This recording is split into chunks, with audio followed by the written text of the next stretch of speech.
in the past continuous tense was and were acts as a helping verb. ನಾವು past continuous tense ಅನ್ನ use ಮಾಡಿದಾಗ was ಮತ್ತೆ were helping verb ಗಳಾಗಿ ಕಾರ್ಯವನ್ನ ನಿರ್ವಹಿಸುತ್ತವೆ. Okay, clear? So I is the subject, first person, right? ನಾವಿಲ್ಲಿ first person singular use ಮಾಡಿದೀವಿ. first person singular use ಮಾಡಿದಾಗ we write here was. See here, was is used in the past with singular subjects, right? was ಅನ್ನ ನಾವು ಏಕವಚನ ಶಬ್ದಗಳ ಜೊತೆಗೆ use ಮಾಡ್ತೀವಿ, right? See here, I was. So this is he, she, it.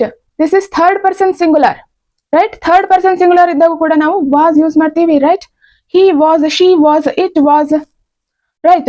Next, we were, you were, they were. Were is used in the past with plural, right? with plural subjects. ಬಹುವಚನ ಶಬ್ದಗಳೊಂದಿಗೆ ನಾವು were use ಮಾಡ್ತೀವಿ, right?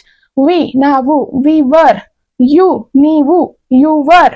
So in English, you is always considered as a plural. I already said this. Okay, next, they were, avaru, right?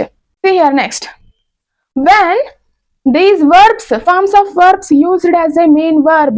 main verb means ಮುಖ್ಯ ಕ್ರಿಯಾಪದವನ್ನಾಗಿ ನಾವು use ಮಾಡಿದಾಗ how we are going to write? Here example, she was at home. In this sentence, was acts as a main verb, right? ಮುಖ್ಯ ಕ್ರಿಯಾಪದವಾಗಿ ಕಾರ್ಯವನ್ನ ನಿರ್ವಹಿಸುತ್ತದೆ. ಎಲ್ಲಿ? past simple ಅಲ್ಲಿ. Okay, so this sentence is in past simple or simple past, right?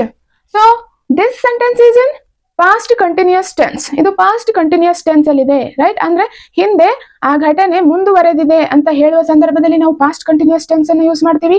ಅಲ್ಲಿ ಇದು helping verb ಆಗಿ ಕಾರ್ಯವನ್ನ ನಿರ್ವಹಿಸುತ್ತದೆ. Okay, he was tired. ಅವನು ಸುಸ್ತಾಗಿದ್ದ, right? past action, ಹಿಂದೆ ನಡೆದಿರುವ ಘಟನೆ. here was acts as a main verb, right? in this sentence. so this is in past simple. ಇಲ್ಲಿ ಮುಖ್ಯ ಕ್ರಿಯಾಪದವಾಗಿ ಕಾರ್ಯವನ್ನ ನಿರ್ವಹಿಸುತ್ತದೆ, right? ಮೇನ್ ವರ್ಬ್ ಆಗಿ ನಾವು ಯೂಸ್ ಮಾಡಿದಾಗ it expresses state of being. State of being means ಹಿಂದೆ ಇದ್ದಿರುವಂತಹ ಸ್ಥಿತಿಯ ಬಗ್ಗೆ ತಿಳಿಸಿಕೊಡುತ್ತದೆ. ಅವನು ಹಿಂದೆ ಯಾವ ಸ್ಥಿತಿಯಲ್ಲಿದ್ದ?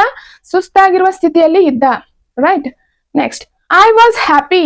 ನಾನು ಖುಷಿಯಾಗಿದ್ದೆ, right? Finished action. In this sentence it acts as a main verb, right? It expresses a state of being. ನಾನು ಹಿಂದೆ ಇದ್ದಂತಹ ಸ್ಥಿತಿಯ ಬಗ್ಗೆ ತಿಳಿಸಿಕೊಡುತ್ತೆ, ರೈಟ್? ನಾನು ಖುಷಿಯಾಗಿದ್ದೆ. Next, you were busy this morning. ನೀವು ಈ ದಿನ ಬೆಳಗ್ಗೆ ತುಂಬಾ ಬ್ಯುಸಿ ಆಗಿದ್ರಿ, ರೈಟ್?